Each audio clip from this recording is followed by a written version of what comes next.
Konnichiwa minasan! So for today's video, isi-share ko po sa inyo tungkol sa isang uri ng pagkain ng bansang Japan. Ang pagkain ho pala na ito ay nagngangalang tonsoku.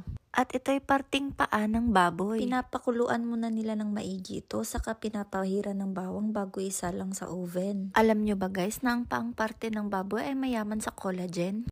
Or coragen sa tamang bigkas ng mga Japanese. Dagdag pa ng Japanese husband ko, ito daw kadalasang ino-order ng mga Japanese sa mga izakaya. So ano nga bang izakaya guys? Ang izakaya ay isang uri ng shop kung saan pwedeng tumambay ng matagal ang mga okyaksan or customers para umorder ng pagkain at inumin. Pero pwede rin naman kayo makabili ng tonsoku sa mga market guys or kahit sa mga groceryhan na shop. Tulad ho niyang tunsok na pinapakita ko sa video, binili lang ho din yan sa akin ni Japanese husband sa mga market. Malapit dito sa amin. So pag napasyal kayo ng Japan guys at gusto niyo ng natural food na coragen, bili lang kayo ng tonsoku.